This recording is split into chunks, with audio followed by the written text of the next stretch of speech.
Hi, everybody. In an earlier lecture, I talked about multiple tribes and settlements, lots of groups competing for the resources of the New World. I used this map to show the context of the English colonies, but now I'm going to return to this one and concentrate on the English coast. The colonies were very different from one another, and the differences between their economic bases and their social structures were intense. To trace these differences back into colonial days helps us understand the history that each state has experienced. But I'm going to present these differences on a spectrum. Over the course of the whole semester, I'm going to explore emerging differences between the northern and southern United States. But of course, they didn't start out that way. Instead, they were an array of settlements, each within a different colonial structure, and each developing its own politics and its own economy, and with an individual relationship to the mother country. But my goal is to see these individual locations and their economies and their societies on a spectrum, to get a regional view instead of one set by political borders. But these borders mattered. Remember that the settlers really didn't know how wide the continent was, so they generally occupied grants given by the crown that were divided from each other by east-west lines. The effective area of settlement was this red dotted line. But most of the grants had no western border. They just extended all the way into the west, creating conflicts later. But while these colonies had very different economics, they shared some ideals in common. They believed a lot of the same things, even as their efforts to survive and make money played out in really different ways. So I'm going to start by talking about the shared ideals of the English settlers. First, most of them were Protestants. This was important because it motivated a lot of their actions in the colonies. For example, they judged the Spanish for being Catholic. They developed what was called a Black Legend about Spain, and how its conquest of the Americas was an attempt to impose the Catholic religion on Native Americans. Here on the left, you can see the assassination of Atahualpa at Cajamarca, the end of the Incan Empire. You can see that there's a priest holding up a cross. This is an English effort to show how evil the Spanish were, conquering the natives with the cross in their hands. And here, on the right, is the Great Seal of the Massachusetts colony, the English settlement in New England.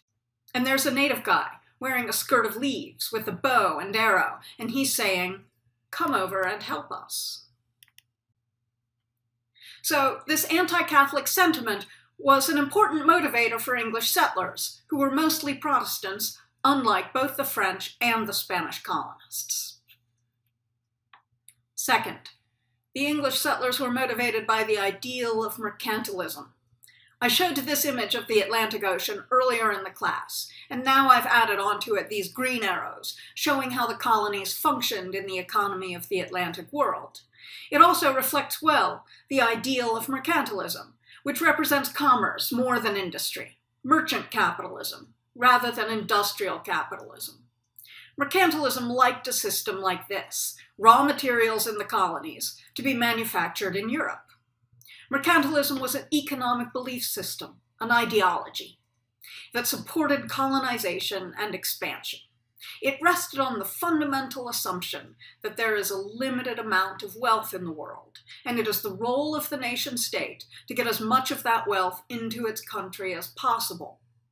In contrast, the more modern ideology of capitalism believes that wealth can be grown, that we can risk some money in an investment that can make you more money. In mercantilism, it was the other way. I invest money in order to get a bigger slice of the pie, which will take away from some other nation's piece of pie. So, mercantilists believed in settling colonies to claim some of those resources, and these colonies should complement the mother country. They should provide things to help the imperial economy work. Gold and silver would be best, but Spanish held most of those claims. So, timber for ships, or sugar, or tobacco, which then the mother country, the metropolis, would manufacture into candy or liquor or cigars to sell to other parts of the world. The goal was to get as much of the world's wealth as possible, and add some value, and then sell it to another country and get their wealth that way. The balance of trade motivated their thinking. They wanted to sell more than they bought, and in that way, get money from other nations. Nowadays, we think more in terms of maximizing our output. Mercantilism thought there was a limited wealth in the world, and balance of trade was intended to keep that balance beneficial to the nation. For this reason, the role of the nation-state was crucial to economic growth. It was the job of the nation to support business that would then supply money to the nation. Government and business worked together to extract as much of the world's wealth as possible from colonies for the home nation. The government also taxed trade. This is where tariffs come from, to prevent foreign goods from entering your national economy. A real modern capitalist would want the goods to come from where they were made cheapest, but mercantilism was more protectionist than that. A good example of mercantilist ideology can be found in the English Navigation Acts, between the 1660s and the 1770s. This told the English settlers on the coast of North America that they could sell their produce only to England, not to the Dutch or the French or the Spanish. Gotta keep the money in the nation, after all. Navigation Acts also said you could only ship English goods in English ships. There's no reason the Dutch should make money off our trade. English ships with English sailors carrying the goods of English colonists back to England. Keep all the business of carrying goods back and forth within the nation-state using national labor. Very mercantilist. Mercantilist economics was well suited to a period of colonial expansion in which colonies existed in order to provide raw materials to the nation and to also be a market for its manufactured goods. And Protestant religion also helped the settlers see their purpose, as opposed to the Catholic Spanish, as kind and benevolent, helping the natives and engaging them in trade. Knowing these two ideas helps us understand the English settlements, to compare them with each other, and to compare their economies against those ideals. So, I'm going to use this map to work my way down through the English colonies, down through the spectrum from north to south, using mercantilism and Protestantism to understand the variations in settlements and economies along the English coast. I'm also trying to identify regions that later resolve themselves into north and south and go to war against one another, without assuming that that's what's going to happen. I'm trying to keep it coming, but also recognize the suspense that it hasn't happened yet. This map will be our guide through the different regions. Realize that there are English settlements along this whole spectrum, from Newfoundland at the top to the British Caribbean, down below. And I'll start with the north. I'll be expanding the map for each region, and also making the outline for each region just a little more detailed. You'll want to note these details. Right now, I'm in the northern reaches, beyond New England, what is now part of Canada. This was the area where the English competed most directly with the French for the fur trade. It was claimed by England in 1670, when King Charles II granted a monopoly to the Hudson Bay Company to collect furs from the interior of the continent around the Hudson Bay. Hudson Bay, up here. This suited mercantilism, as the furs were a raw material for the hats made in England. The actions of the English and the French in their competition for furs accelerated the wars between the Iroquois and the Hurons, fighting for hunting grounds and trading rights. These wars continued for a century, up to 1763 and the eve of the American Revolution. That's a date we'll return to. So remember 1763. The end of the French control of the American interior. These settlements are in Canada, where conflict between French and English continues somewhat to this day. But now, let's go a step further down the coast and have a look at New England, which joined the United States during the Revolution against the British and was one of the first English settlements of North America. You can always find New England on the map because the hook is the Massachusetts Bay. And Boston's just inside it. Below Massachusetts, you've got Connecticut and Rhode Island, and above is New Hampshire, and beyond that, part of Massachusetts that was pretty empty. Pretty empty of Englishmen through the colonial period. Today it's Maine, and how it became Maine instead of Massachusetts is part of the story of the coming of the Civil War, part of the Compromise of 1820. So remember that right now, it's just the wilds of Massachusetts. New England was a very religious place. It was settled by Puritans, a branch of Christianity that began in 1560. The Puritans were dissenters. They disagreed with the established church. Remember that in England, there is an established church. The Church of England is part of the state. Some tax money went to the church to pay clerics and to pay for church schools, and the Puritans didn't like this. They thought the church had become political, too tied up with the state. The Puritans wanted to purify the church. They thought it looked too Catholic. There were fancy robes for the priests and singing and pictures, and that all just seemed like too much for their Puritan souls. There were different types of Puritans, but those who fled England to try to create a new society modeled on their faith, those were called Congregationalists. They believed that people were elect by God into a congregation, which meant they were saved. They wanted a congregation to be their main society, and they would organize their society by consensus. They would all agree, since they were all elect and saved, so God would have one plan for them.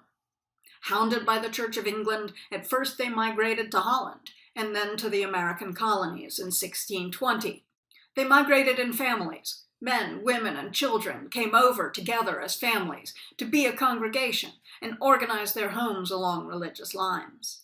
They built towns to live in, which looked a lot like the medieval English farming system that had developed with the heavy plow. They lived close together in towns and then farmed in strips on the outskirts.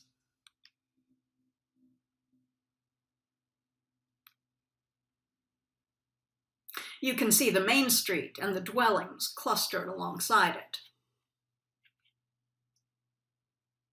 The settlers of New England were very successful at satisfying their Protestant ideals, but less so in the mercantilist economic system. They farmed in families to grow their own food, and this left them little in the way of raw materials to send back to England. One thing the New England colonies did supply to the imperial master was fish. In particular, cod, which they caught and salted to preserve it, and then it was used all over the British Navy. Codfish is so important to the history of Massachusetts that even today, hanging in the State House, is this model called the sacred cod. It was really their main commodity, and fishing was the economic basis of their first colonial settlement. They also built a lot of ships. There was timber to do so, and a fishing industry to support, and in this way, they kind of threatened the English and the Navigation Acts. So the record of New England is mixed. Religious success, but economically, they were only moderately successful at meeting mercantilist dreams. Now, let's go down to the next region of the English coast, the region historians call the Mid-Atlantic. Now, most of my students, when I ask them to name a place that's typical of the North, they say, New York. But in fact, New England is way north of New York, and New York belongs more properly to the Mid-Atlantic region. New York, New Jersey, Pennsylvania, Delaware, almost Maryland. These are the Mid-Atlantic colonies, and they were largely commercial in their economy. You know some things about New York from the last lecture. Dutch in its origins, all these Dutch names running up the Hudson River, and here, the familiar map to show the French names in the north giving way to English names down the same river, and the nose of the whale points to New York City, which was originally New Amsterdam. Both New York City today and New Amsterdam then were great places of commerce, a great port where small businesses and heterogeneous population made a mix of people and goods, typical of trade ports. Cosmopolitan, heterogeneous, full of business and different kinds of people, typical of New York and the Mid-Atlantic as a whole. Moving west from New York, we find that the Pennsylvania colony was also a heterogeneous place, more inland, but still a port with a mixed population. Pennsylvania was, of course, founded by William Penn, who was a Quaker. Quakers were like Puritans, another kind of dissenter from the Church of England. Pennsylvania was founded on ideals of religious freedom, not Protestantism in particular. William Penn had received a grant of territory in the New World as a payment for a debt that the king owed his father. Like many sons of rich men, Penn was a bit of a seeker, someone who spent time trying to find himself and his own spiritual truth. He became a Quaker, which was then a persecuted sect in England. Like the Puritans, Quakers were outsiders from the Church of England, which was a branch of the crown and a part of the government. So, William Penn the Quaker took this grant of land and made it a religious haven where anyone could live, of whatever religion. Penn owned the land. He was the proprietor, free to rule as he pleased. Rather than becoming a despot or a tyrant, he established self-government in Pennsylvania for all who settled there. His system of democratic, representative government became a model for that of the United States when it achieved its independence and took self-government as its basic principle. He built up a two-house legislature, one house to write the laws and the other to approve them, which later served as the basic idea for the legislative branch of the United States government, with its House of Representatives and its Senate. Penn visited Pennsylvania in 1682 and laid out a city, Philadelphia, along modern lines. This grid system is so straightforward. It allows air and goods to pass freely through the streets. It also makes land parcels about the same size and shape, convenient for developers and for equivalent values. New Jersey, on the other hand, was also a proprietary colony, but one in which an aristocratic group of rulers kept tight control. Its proprietors had a hard time getting profits. They divided the area into East and West, a political division in the 1600s which still influences the political organization of the state today. But as a region, the record of the mid-Atlantic colonies was mixed. None of them were very religious, and each had a heterogeneous population of different religions and different ideals, and a thriving commercial economy. Neither very Protestant nor very mercantilist, the mid-Atlantic colonies mark a midway point down the spectrum of the English coast. As we move down from Pennsylvania and Delaware into Maryland, we enter the region of the coast known as the Upper South. The Upper South was divided from the Mid-Atlantic by the Mason-Dixon line, which was surveyed in the 1760s, in order to figure out where Pennsylvania ended and Maryland began. It has become the dividing line between North and South, the boundary between the free states of the North and the slave states of the South. But looking at it, I always think that it's pretty far north. And Maryland was actually kind of an in-between place. It was a Catholic colony, and another haven of religious freedom like Pennsylvania. But its proximity to Virginia meant it had a very different destiny than did Pennsylvania, right across the Mason-Dixon line. The Upper South consists of Maryland and Virginia, here, around the Big Chesapeake Bay. Here's the bay. Directly below Virginia stands North Carolina, which is also part of the Upper South. Now, the Commonwealth of Virginia was much more successful as a mercantilist venture than were the northern colonies. It was an entrepreneurial place, rather than a place settled on religious principles. Virginia was established by a joint stock company, the Virginia Company, which planted settlements to make profits, not for any religious purpose. Early on, the settlers of Virginia had found a crop to make a profit: tobacco. First exported in 1617, the colony over the next century developed large landholdings, crop rotation, and the beginnings of a plantation system using slaves to grow crops. In efforts to have enough labor, they granted head rights. Anyone who brought over workers or paid for workers to be brought over would be given land. This meant that very early, people who had resources in Virginia were given even more. So people who controlled labor had even more land and needed labor to work it. Even before they thoroughly established slavery in the region, planters used servants who were indentured for a period of time. They worked for a period of time to pay for their passage, the cost of coming over. When the term of service came to an end, the indentured servant was freed to set up a farm for himself. Everybody wanted some land along the rivers, but the initial head-right grants meant that only a few people had all the best land, so freed servants tended to move west, out along the rivers, looking for a new place to farm. They needed the rivers to get the crops out to the sea and back to Britain. So the labor problem meant a spread out population, all dispersed along the rivers, looking for new land to farm in tobacco. Very different from those New England Puritan villages, with a town common and people living close together and farming on the outskirts. In Virginia, typical of the Upper South, the population was dispersed out along the rivers. And not all people had the same standing in the law. Slaves were different from servants. They were bound for life, and their children inherited their condition. Around the 1660s, we begin to see laws on the books that make slavery more permanent. And people who reproduce but can legally be sold are really a kind of a cash crop and a good investment for future economic growth. The wealth of the colony relied on the labor reproducing itself. Here are some images of Shirley Plantation, a tobacco plantation of Virginia, built in 1619. Very grand. You can see that it's built right here on the river, so that it had access to distant markets. Here, too, there's a ledger of the slaves on this plantation.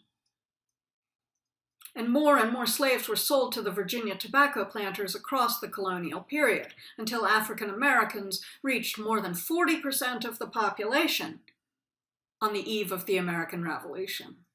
Virginia was typical of the Upper South.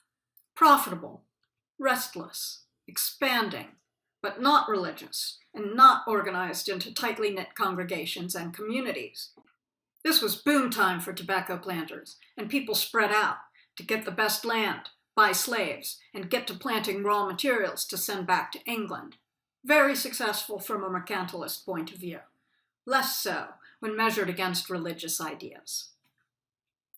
Below Virginia is the region known as Carolina, nowadays called North Carolina, which was not quite the successful mercantilist colony that Virginia was. Without a big port, Carolina people would come into Virginia to sell any tobacco they grew, but it was never a very fancy place. I did my PhD in North Carolina, studying tobacco cultivation in Virginia and North Carolina, and let me tell you, North Carolina is the veil of humility between two mountains of conceit. The mountains being Virginia in the north, and South Carolina to the south. And that's reasonably accurate. North Carolina is fairly mild and a colony of the Upper South.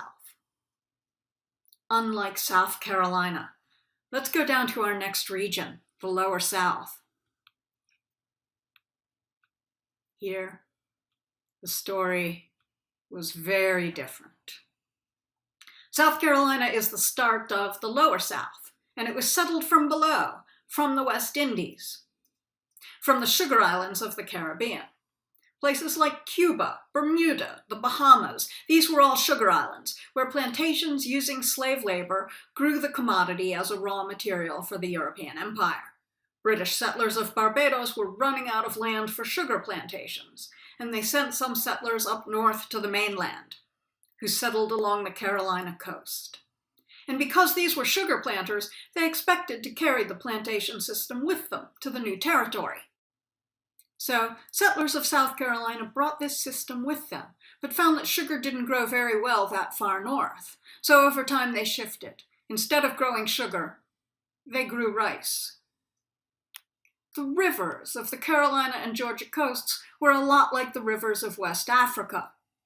They were tidal rivers. Sometimes salt water flowed in, and then at low tide it flowed out. So all this land was suitable for irrigation, and the people who were being forcibly brought over from Africa knew how to grow rice. They used sophisticated dikes to control the flow of water and to build new fields to grow rice in.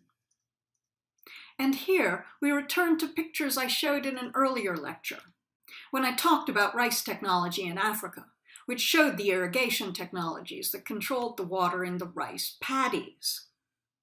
And here, you can see the flow of people from different places in Africa to different places in the Americas. And there's some evidence here that South Carolina planters preferred to buy slaves who came from rice-growing regions. Different parts of the Upper South and Lower South had slave populations from different places. And rice regions in Africa supplied large numbers of slaves to the rice regions of the South in the colonial period. South Carolina had one major port in the city of Charleston. You'll notice that a lot of places in the British colonies are named for Charles. There's a Charlestown outside of Boston and a Charleston down here in South Carolina, and Carolina itself is a variation of the Charles name. Charleston, South Carolina, was just a little like New York, a peninsula surrounded by water, and settled first in a fort to protect from the wilds. But this rapidly became a city. And it was here that they sold rice and bought slaves. Planters with large landholdings might keep a house in the city and stay there in the summer to catch the sea breeze, leaving their agricultural operations in the hands of overseers. This made South Carolina colony with a black majority population during the colonial period and beyond. South Carolina's history is an example that indicates that the Lower South was very successful economically. From a mercantilist point of view, establishing plantations to grow a raw material for use back in Europe was perfect economically. But the region was not religious, entrepreneurial instead. Like the Upper South, but even more so, the Lower South was committed to plantation production and slave labor from the start, while the Upper South came to it over time, as they sought profits. This logic plays out in the very different history of Georgia, which was established in the 1700s as a buffer between the rich plantations of South Carolina and the wilds of Florida.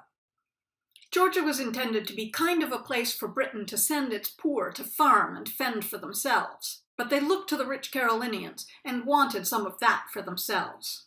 So they adopted slave codes, laws permitting and enforcing slavery, in the 1730s, and began to grow rice, and turned into a model of the Lower South and its mercantilist ways.